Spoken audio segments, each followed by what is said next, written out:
നാം ആകുന്ന ആലയത്തെ വിശുദ്ധമായി സൂക്ഷിക്കാതെ ഈ ലോകത്തിന് ഇഷ്ടമാവണം ജീവിച്ച് ഇരുൾ അടഞ്ഞ വഴികളിൽ തിരുനാളമാകുവാൻ ഇന്നത്തെ ചിന്ത. ദൈവനാമം വാഴ്ത്തപ്പെടുമാറാകട്ടെ. വളരെ അനുഗ്രഹീതമായ ജീവിതത്തിൽ ഇന്ന് വരെ കണ്ടിട്ടില്ലാത്ത ഒരു പുത്തൻ പ്രഭാതം കൂടെ സ്വർഗത്തിലെ ദൈവം നമുക്ക് ദാനം ചെയ്തോർത്തി നന്ദിയോട് ദൈവത്തെ സ്തുതിക്കുകയും എക്സൽ മീഡിയയിലൂടെ എന്നെ കേട്ടുകൊണ്ടിരിക്കുന്ന എല്ലാ ബഹുമാന്യ ശ്രോതാക്കൾക്കും കർത്താവിൻ രക്ഷകനുമായ യേശുക്രിസ്തുവിന്റെ നാമത്തിലുള്ള എന്ന സ്നേഹവന്ദനങ്ങളെ ഞാൻ അറിയിക്കുകയും ചെയ്യുന്നു. ഇന്നത്തെ എക്സൽ മീഡിയയിലൂടെയുള്ള ചിന്താ വിഷയത്തിലേക്ക് നമുക്ക് പ്രവേശിക്കാം. മർക്കോസ് എഴുതിയ സുവിശേഷം 11-ാം അധ്യായം അതിൻ്റെ 1 മുതലായിരിക്കുന്നതായ വാക്യങ്ങളിലൂടെ നമ്മൾ കാണുന്നത് 3 വിഷയങ്ങളാണ്. 1, യേശു ജയാളിയായി ഹോസന്ന പാടി ജനത്തിൻ്റെ ആർപ്പുലിയോടുകൂടെ യെരുശലേമിലേക്ക് പ്രവേശിക്കപ്പെടുന്നു. തുടർന്ന് യേശു യെരുശലേം ദേവാലയത്തിൽ ചില ശുദ്ധീകരണങ്ങൾ നടത്തുന്നത് നമുക്ക് കാണുവാനായിട്ട് കഴിയും.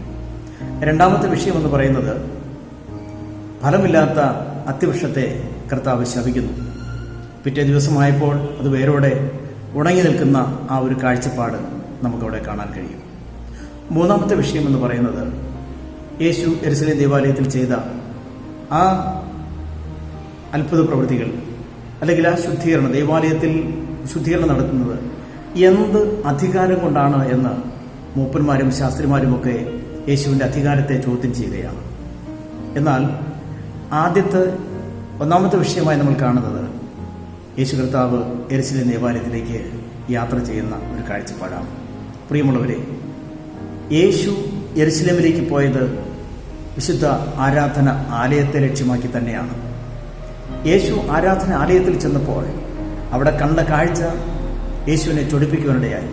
കാരണം ആരാധന നടക്കേണ്ടുന്ന ആലയത്തിൽ ആരാധനയ്ക്ക് പകരം വിവിധങ്ങളായ കച്ചവടങ്ങൾ നടക്കുന്ന ഒരു കാഴ്ച യേശുവിനത് സഹിക്കുവാൻ കഴിഞ്ഞില്ല. അവിടെ നടന്ന ആ കച്ചവടക്കാരെ മുഴുവനും കർത്താവ് പുറത്താക്കി.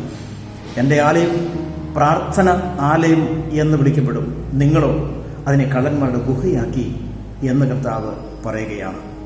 പ്രിയമുള്ളവരെ, ഇന്നും വിശുദ്ധ ആരാധന ആലയത്തെ വിശുദ്ധമായി തന്നെ കാണണം എന്നാഗ്രഹിക്കുന്ന ഒരു കർത്താവിനെയാണ് നമുക്ക് മനസ്സിലാക്കുവാനായിട്ട് കഴിയുന്നത്. നമ്മുടെയൊക്കെയും ജീവിതത്തെക്കുറിച്ച് പഠിച്ചാൽ അപ്പോസ്തലനായിരിക്കുന്ന വിശുദ്ധ പൗലോസ് കൊരിന്ത്യർക്കെഴുതിയ ലേഖനം 3-ാം അധ്യായം 16-ാം വാക്യത്തിൽ താൻ എഴുതിയിരിക്കുന്നത് ഇങ്ങനെയാണ്: നിങ്ങൾ ദൈവത്തിൻ്റെ മന്ദിരമെന്നും ദൈവത്തിൻ്റെ ആത്മാവ് നിങ്ങളിൽ വസിക്കുന്നു എന്നും അറിയുന്നില്ലയോ? നാം ആകുന്ന ആലയം വിശുദ്ധമായി സൂക്ഷിക്കേണ്ടതായിട്ടുണ്ട്. അന്ന് യെരുശലേം ദേവാലയത്തിൽ യേശു നടന്ന് ചെന്ന് വിശുദ്ധ ആരാധന നടക്കേണ്ടുന്ന ആലയത്തിൽ ആരാധന നടക്കുവാൻ കഴിയാതെ വന്നപ്പോൾ ആലയത്തെ ശുദ്ധീകരിച്ച് വീണ്ടും ആരാധനയ്ക്ക് വേണ്ടി ജനത്തിന് പ്രേരണ കൊടുക്കുന്നത് കാണുവാനായിട്ട് കഴിയും.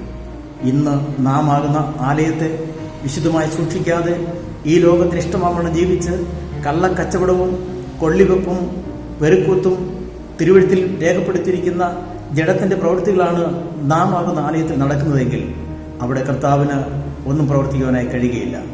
നാം ആകുന്ന വിശുദ്ധാലയത്തെ ശുദ്ധീകരിച്ച് ദൈവ വചനപ്രകാരം വിശ്വസ്തയോടെ നമ്മെ വിളിച്ച് വിശുദ്ധനത്തവണ്ണം വിശ്വസ്തയോടെ നീതിയോടെ നിൽക്കാൻ ദൈവത്തിൻ്റെ ആത്മാവ് നമ്മെ സഹായിക്കട്ടെ.